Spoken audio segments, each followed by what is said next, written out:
Salut tout le monde, j'espère que vous allez bien. Alors, bienvenue à la correction de l'exercice 3. Je rappelle que l'exercice 1 portait sur la définition même d'une application et des exercices en liaison avec cette définition. L'exercice 2 portait sur l'injection, la surjection et la bijection. Et l'exercice 3 va porter sur la bijection réciproque. Donc, on vous donne des fonctions qui sont bijectives et on vous demande de montrer d'abord que ces applications sont bijectives. Il faut prouver qu'elles sont bijectives et prouver qu'elles sont et donner leur bijection réciproque, parce que on parle de bijection réciproque si l'application est avant tout bijective. Alors allons-y. On va d'abord définir ce qu'est une application bijective. Par définition, une application est bijective si elle est à la fois injective et surjective. Et nous, donc, on va montrer que l'application est injective, surjective et en conclure qu'elle est bijective. Alors, on rappelle un peu la notion d'application injective. Une application est dite injective sur tout élément de l'ensemble dérivé au plus un antécédent. C'est-à-dire, il doit y avoir pour chaque élément de l'ensemble dérivé un antécédent ou pas d'antécédent. Ce qu'on ne peut pas avoir, c'est un élément de l'ensemble dérivé qui a deux antécédents. Ceci se traduit par une caractérisation qu'on utilise la plupart du temps. Eh bien, au niveau de l'exercice 2, je ne l'avais pas utilisé. Je voulais vous montrer une approche qui n'utilise pas forcément cette caractérisation. Maintenant, cette fois-ci, on va l'utiliser. Comme ça, ça vous apprendra à savoir l'utiliser une bonne fois pour toutes. Maintenant, ceci permet de montrer qu'une application est injective. Si elle n'est pas injective, ceci peut ne pas être toujours efficace. Donc, la méthode qu'on utilisait au niveau de l'exercice 2 marche toujours. C'est celle qui consiste à prendre un Y dans l'ensemble dérivé et de résoudre l'équation f de x égale y pour voir le nombre de solutions. S'il y a deux solutions, c'est-à-dire plus d'une solution, eh bien l'application n'est pas injective. Alors, maintenant, ici, la caractérisation est simple. Elle dit que si f de x égale f de y, alors x égale y. Autrement dit, on suppose que x, y, c'est deux éléments de l'ensemble de départ. Mais ils ont la même image.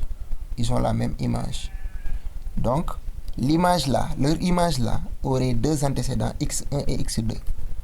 Et donc, comme l'application est injective, cette application dont on parle doit être injective, ça signifie que donc, le x et y ne peuvent pas être différents. Comme je viens de le dire ici, deux éléments différents, un élément de l'ensemble dérivé ne peut pas avoir deux antécédents qui sont différents pour une application injective. Donc, c'est ça qui caractérise une application injective. Si vous avez f de x1 égale f de x2, alors forcément x1 égale x2.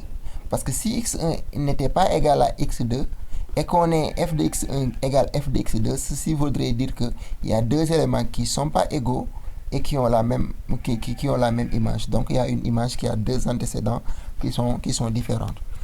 Donc, c'est ça la caractérisation. Donc, on va voir tout à l'heure comment on l'applique.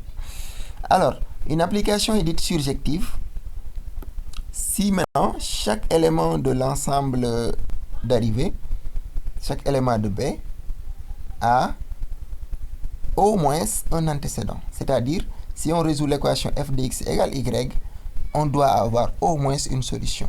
Donc, s'il y a un y pour lequel l'équation f de x égale y n'a pas de solution, eh bien, ceci voudrait dire que y n'a pas d'antécédent.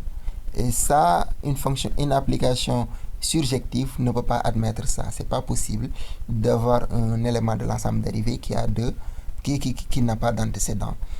Donc, voici les deux définitions d'injection et surjection. Eh bien, la bijection devient naturelle. Une application, elle est bijective si tout élément de l'ensemble dérivé admet admet exactement un antécédent. C'est-à-dire, il n'y a pas plus d'un antécédent, ce qui garantit l'injectivité. Et aussi, il n'y a pas moins d'un antécédent, c'est-à-dire il n'y a pas d'élément qui n'a pas d'antécédent, ce qui garantit la surjectivité. Alors, on y va dans le vif du sujet. On pourra aller très vite par rapport aux autres vidéos parce que là, je pense que on a suffisamment parlé d'injection, surjection et bijection. Alors, on prend la première application. On montre d'abord qu'elle est injective. Alors, cette fois-ci, c'est le choix que j'ai opté pour ce choix-là.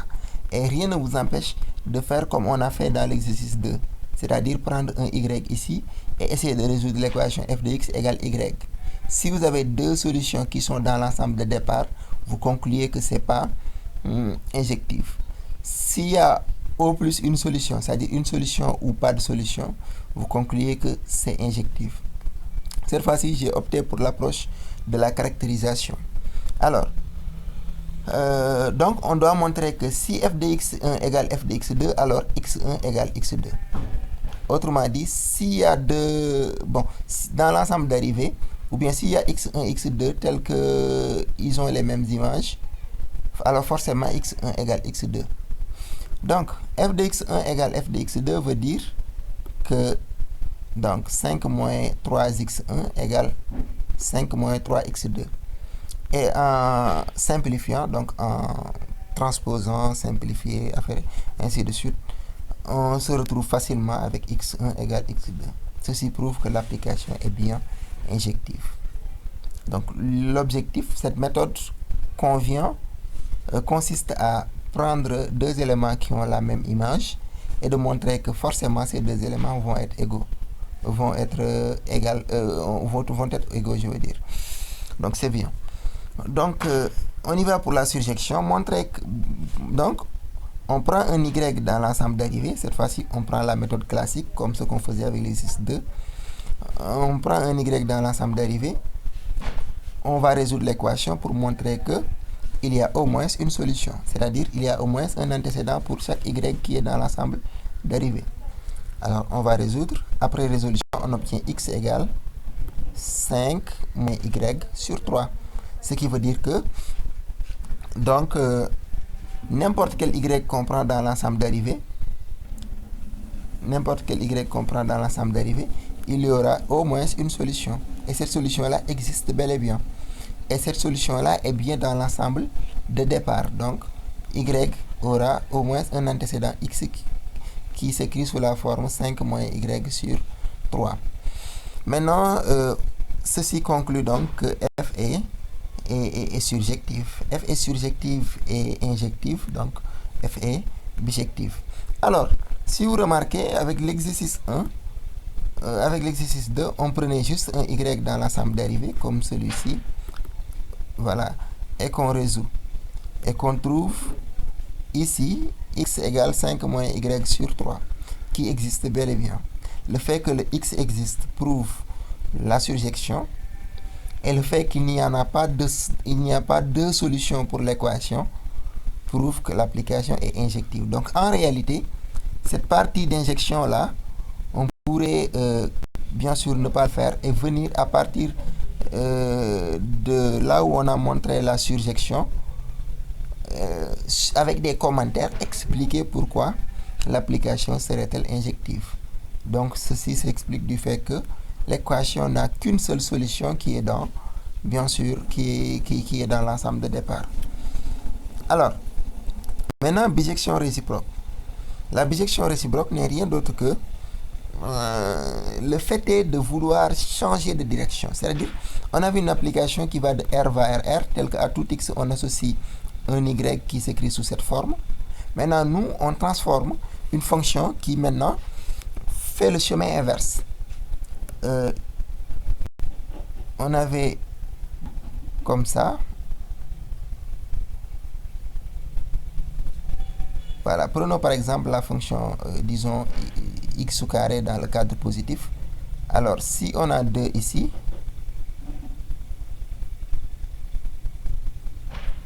on obtient comme image 4. Voilà. 2 est associé à 4. Maintenant, l'application qui prend maintenant 4, qui associe ça à 2, c'est ça qu'on appelle la bijection réciproque. Bien sûr, j'ai pris un cadre d'exemple de R plus à valeur dans R plus. Donc 2 carré ça donne 4. Donc le chemin de retour c'est racine carrée de 2. Donc pour trouver ça, il suffirait juste de résoudre l'équation x carré